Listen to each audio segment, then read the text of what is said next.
Our topic will start from 153, Article 153, and gone up to 160. So, public disorders. What are the crimes classified under public disorder? Tumults and other disturbances of public order, unlawful use of means of publication and unlawful utterances, alarms and scandals, delivering prisoners from jails. They are all commonly called as public disorders. So let's tackle them one by one. Article 153, tumults and other disturbances of public order. So take note of the word tumults sa tumults. So dire na to na hibalaan yung tumults na word dito sa revised penal code. But there's really a definition for tumults. So what is this? No? Tumultuous disturbance or interruption liable to cause disturbance. The penalty of arresto mayor in its medium period to prison correctional in its minimum period, and a fine not exceeding 1,000 pesos shall be imposed upon any person who shall cause any serious disturbance in a public place, office, or establishment, or shall interrupt or disturb public performances, functions, or gatherings, or peaceful meetings, if the act is not included in the provisions of Article 131 and 132. The penalty next higher in degree shall be imposed upon persons causing any disturbance or interruption of a tumultuous character. So take note of the word tumultuous character. The disturbance or interruption shall be deemed to be tumultuous. Mga nangyayakan definition sa tumultuous. If caused by more than 3 persons who are armed or provided with means of violence. So take note of these tumults or disturbances by means of tumults. They are caused by more than 3 persons who are armed or provided with means of violence. So picture na imong tumults. Basta gaya more than 3 persons na armed, the cause of disturbance or interruption is tumultuous. Pero kung 2 persons lang, more than 3 lang, 3 persons lang, or 2, dili siya tumultuous ha, take note. Ang elemento manggod is more than 3, so could be 4 or more. 4 or more with arms and of course or provided with means of violence. So take note of this word tumultuous. The penalty of arresto mayor shall be imposed upon any person who in any meeting, association, or public place shall make any outcry tending to incite rebellion or sedition, or in such place shall display placards or emblems which provoke a disturbance of the public order. The penalty of arresto minor and a fine not to exceed 200 pesos shall be imposed upon those persons who in violations of the provisions contained in the last clause of Article 85 shall bury with pomp the body of a person who has been legally executed. Kanina, yung last paragraph, di na kainin siya na applicable karon, no? Kay it will only be applicable if the death penalty is enforced. Kaya lang, wala may death penalty na to karon. So, sa mga inahita ba itong death penalty? Death penalty man God, pag mamatay ang tao, so of course, they are being executed because they have committed serious crime, di ba? So, lipay ang mga victim ato. But then again, the triumph or the victory of the victim is not such that they will rejoice, they will celebrate. No. Ang biktima, dili siya ka-celebrate. Pasalamat lang sila, but they cannot go to the public and say, yay, patay na yun siya. Yun siya. On the other hand, kaning accused, even if they did not admit with the crime, so namatay siya pero wala niya gi-admit. But then there were so many followers ni nga akusado nga namatay. Pagkamatay ana, ilubong siya in a what do you call this? Grandeur.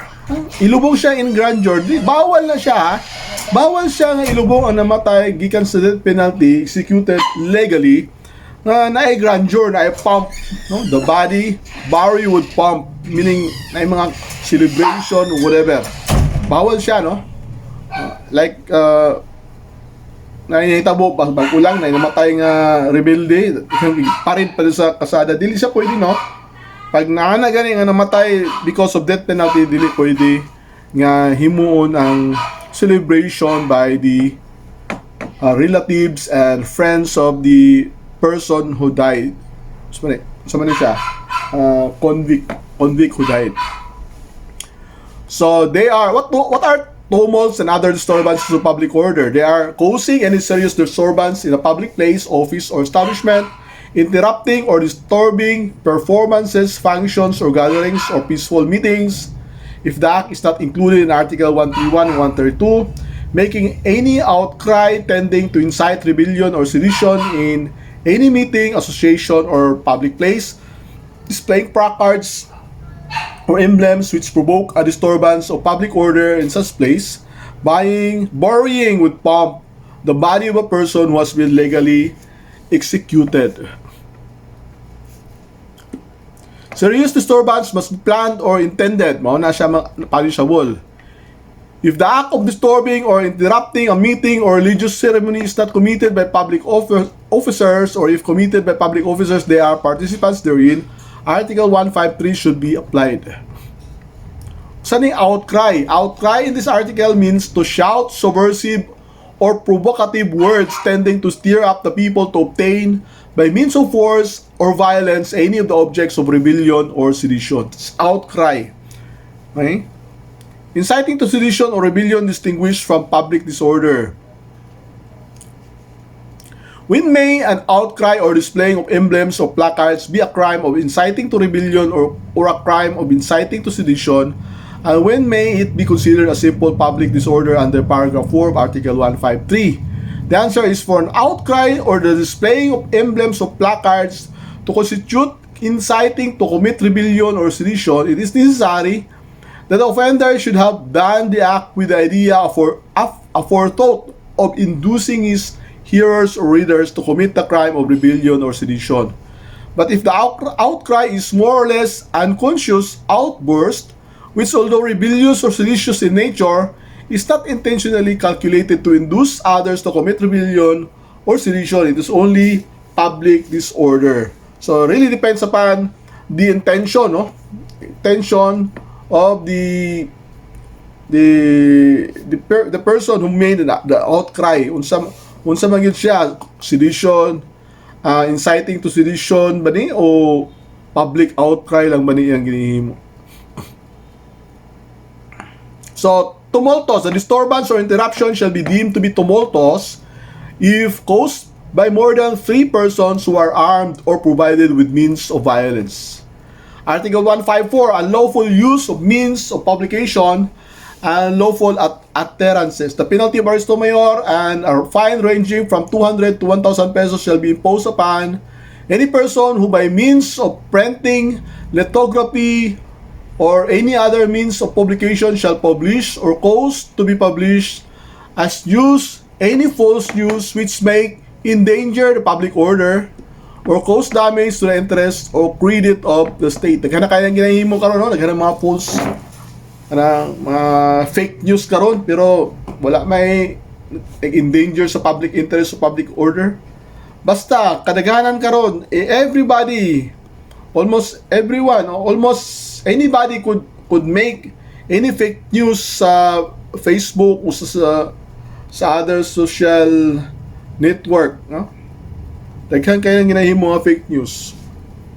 So, but then again, it cannot be violative of Article 154. Any person who by the same means or by words, utterances, or speeches shall encourage disobedience to the law or to the constituted authorities or praise, justify, or extol any act punished by law.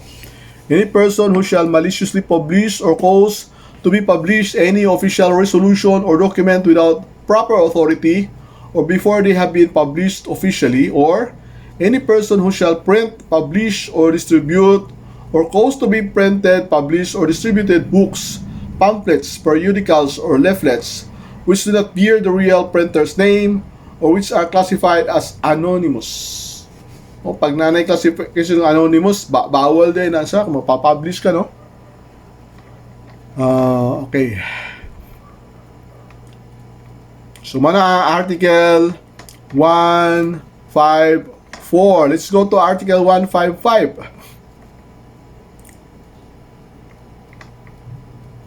Alarms and scandals. Kini, alarms and scandals. Daghan kani mga kaso na encounter na ako sa korte, mga alarms. Papabutulan ka, alarms and scandal na lang siya. Magsagit-sagit lang ka sa tumong gabi, hubog ka, alarm and scandal na siya. The penalty of aristo minor or a fine not exceeding 200 pesos shall be imposed upon any person who within any town or public place shall discharge any firearm, racket, firecracker, or other explosive calculated to cause alarm or danger. Second, any person who shall instigate or take an active part in any charibari. So take note of the word charibari na po ha. Or other disorderly meeting offensive to another or prejudicial to public tranquility. Ma-remember niyo kanang namo sa inyong barangay, tapos wala pang COVID panahon na, mag-inom-inom mo diya sa inyong sa may tindahan, daghan mo. Tapos okay, primero pa lang inom, wala pa serious pa kay mga istorya. Pagkasugod na nakainom na pila ka baso, na kinantahay na. Sugod naghanap kog na inom, nagkumbo-kumbo na, nagkanang kuan, kaldero, mga lata, mga bagol, sige pinukpukay dito. That's what I call charibari actually. Charibari ang tawag ha. Kanang daghan na kayo, saba na kayo, tapos lawom na sa gabi. Although karon wala na siya ginahimo kay bawal naman 9 o'clock. 10 o'clock gani, bawal na gani ang kanang karaoke. Ano pa ba ang charibari? Dili na siya pwede, dili na siya makita ron. Although dito sa mga barangay, layo dito mga pulis, dili ka patrolya mga pulis. Tapos gyapon na labi na kanang ting pista na. Ting pista, tao diya sig inom, lipay-lipay lang good. Mga simple nga mga happiness sa tao. Pero mo lagi pag masubrahan nagka-happy, mag-charibari na makagubot na magkalalisay na, diyan ang problema, no? Third, any person who while wandering about at night or while engaged in any other nocturnal amusements shall disturb the public peace. And fourth, any person who while intoxicated or otherwise shall cause any disturbance or scandal in public places, provided that the circumstances of the case shall not make the provisions of Article 153 applicable. Wala na siya, daghan kay mga delineation niya, 153 o 155. So, mo yung mga acts punished under alarms and scandals, you read this, no? Let's go 156. Delivering prisoners from jail. Delivering prisoners from jail. So, punishable, no? The penalty of aristo mayor in its maximum period to prison correctional in its minimum period shall be imposed upon any person who shall remove any jail or penal establishment, who shall remove from any jail or penal establishment any person confined therein, or shall help the escape of such person by means of violence, intimidation, or bribery. If any means are used, the penalty of aristo mayor shall be imposed. If other means are used, the penalty of aristo mayor shall be imposed. So, sa mga means na ginamention nandri, violence, intimidation, or bribery. Okay? If the escape of the prisoner shall take place outside of said establishments by taking the guards by surprise, the same penalty shall be imposed in their minimum period. See. So, kisa may ka-violate ani elements that there is a person confined in a jail or penal establishment, that the offender removes therefrom such person or helps the escape of such person. So, kato na tabang nga kalayas ang tao, is in violation of Article 156.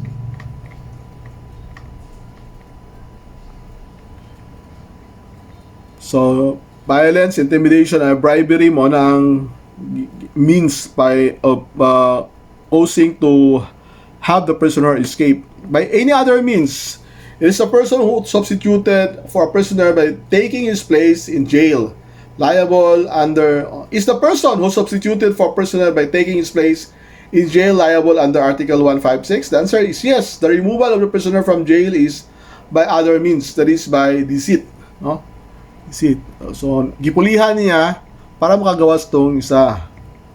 Let's go to 157. Evasion of service of sentence. 3 kinds of evasion of service of sentence. Katong ganina, katong delivering prisoners from jail, dili gyud ang prisoner ato ang nakasala, no? Dili so, laing tao nga nagtabang sa prisoner nga maka-escape. Pero this time, evasion of service of sentence, kanina karon siya nakaron ang sad-an ang prisoner mismo. 3 kinds of evasion of the service of sentence. Evasion of service of sentence by escaping during the term of his sentence. Evasion of service of sentence on occasion of disorders. Other cases of evasion of service of sentence by violating the conditions of conditional pardon. So take note, there's already a sentence, found guilty na akusado, and he is now serving the sentence meted to him by the court. Oh? So while serving it, itakas siya. Okay? Evade siya sa service. So tulo ka klase, gimension diri by escaping during the term, by escaping during occasion of disorders, and by escaping by violation of the condition of conditional pardon. So let's go to Article 157.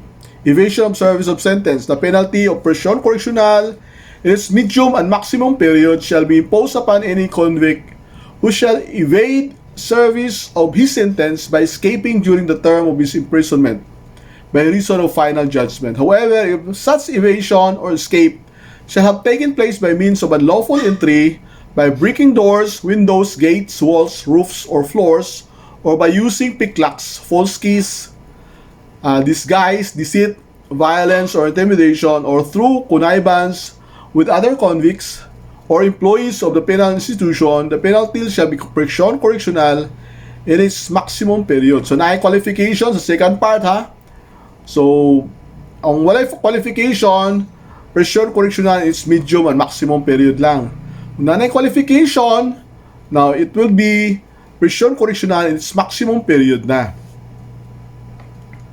So, take note sa qualifications.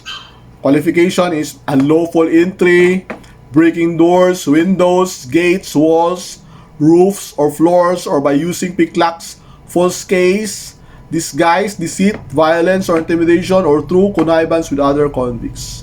Ano ang qualification niya?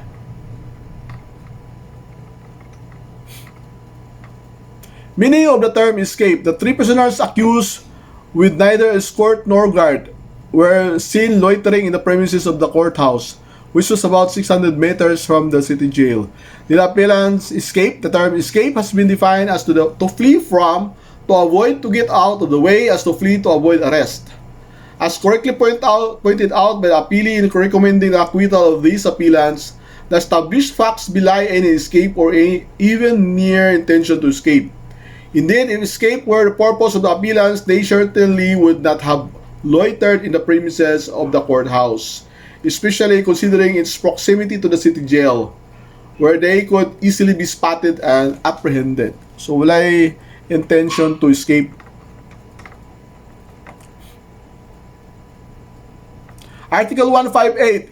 Evasion of service of sentence in the occasion of disorders, conflagrations, earthquakes, or other calamities.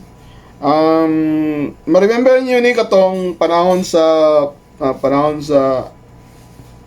ato galing sa Leyte gani Pablo ba to nga bagyo sa to nga bagyo Hayat Yolanda di ba katong panahon na to ni lampas ang tubig murag nagbaha to dito.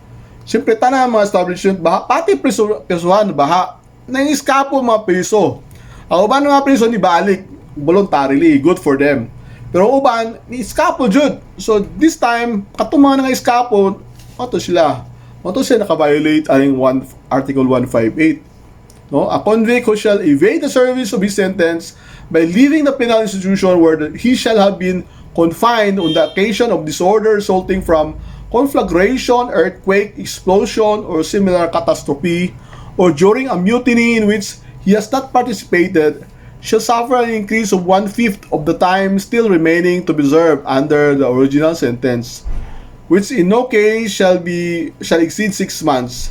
If he shall fail to give himself up to the authorities within 48 hours following the issuance of a proclamation by the Chief Executive announcing the passing away of such calamity. Convicts who under the circumstances mentioned in the preceding paragraph shall give themselves up to the authorities within the above-mentioned period of 48 hours shall be entitled to the deduction provided in Article 98. So, really, katong mga nag-surrender after ato Yolanda, deductible to ilang na sila yung entitlement, no?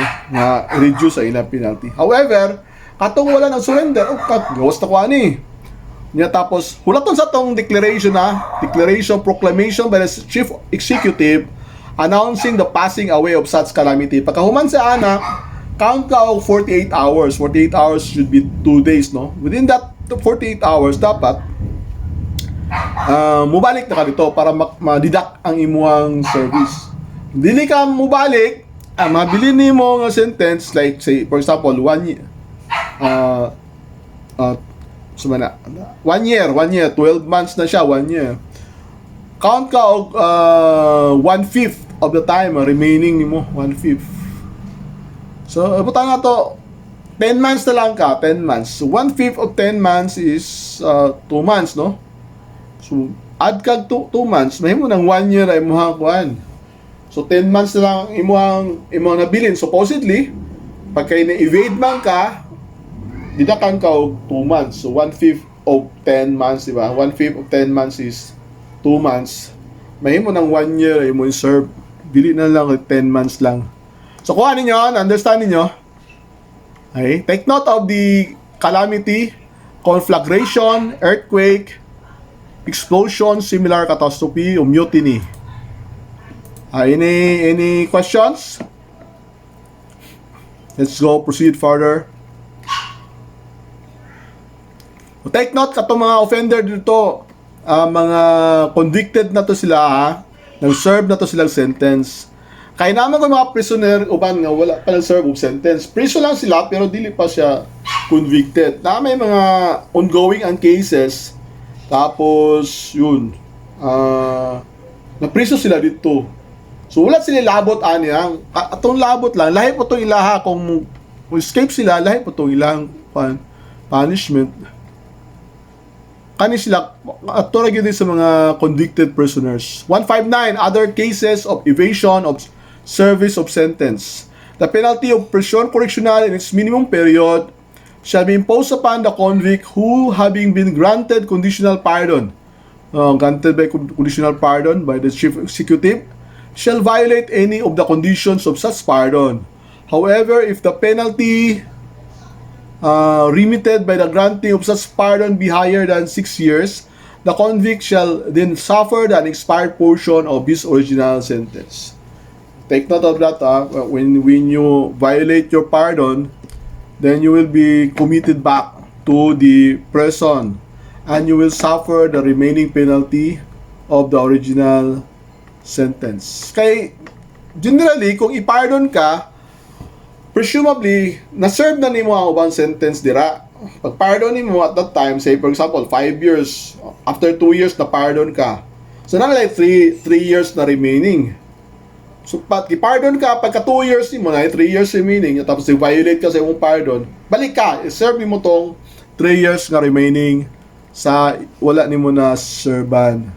So, sa man yung pardon? A conditional pardon is a contract, It's a contract between the Chief Executive. We know that Chief Executive is the President of the Philippines, who grants the pardon and the convict who accepts it.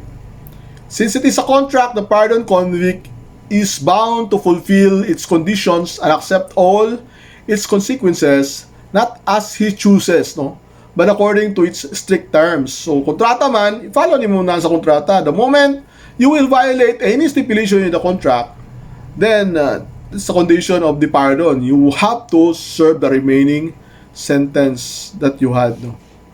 Let's go to the last provision, Article 160. Commission of another crime during service of penalty imposed for another previous offense. So, sa 160, Commission of another crime during service of penalty imposed for another previous offense. Penalty besides the provisions of Rule 5 of Article 62, any person who shall commit a felony after having been convicted by final judgment. So nakaserve na siya final judgment, but before beginning to serve such sentence or while serving the same shall be punished by the maximum period of the penalty prescribed by the law for the new felony. Take note ha, before serving the sentence or while serving it, na-commit na po siya lying felony. So unsa may tabo, unsa yung punishment? Punishment by maximum period of the penalty prescribed by law for the new felonies. Dili na siya minimum din na medium, no? Maximum na kaagad, no? Any convict of the class referred to in this article who is not a habitual criminal shall be pardoned at the age of 70 years if he shall have already served out his original sentence, or when he shall complete it after reaching said age, unless by reason of his conduct or other circumstances he shall not be worthy of such clemency. So take note of the age of clemency, no? Kasagaran, kung tigulang na ka, abot kang 70, then pwede ka maka-benefit any second paragraph of Article 160. Not a habitual criminal, though. Kung habitual criminal ka, meaning kalaghan na ka, pasana ka ron, giservisyohan ka ng sentence sa imuhang gihimo nga previous crime, tapos wala pang ka-servisyo or while serving it, kumita po ka crime. That's habituality, habitual criminality na siya. So you will not be able to enjoy the benefit under second paragraph of 160 when you reach the age of 70.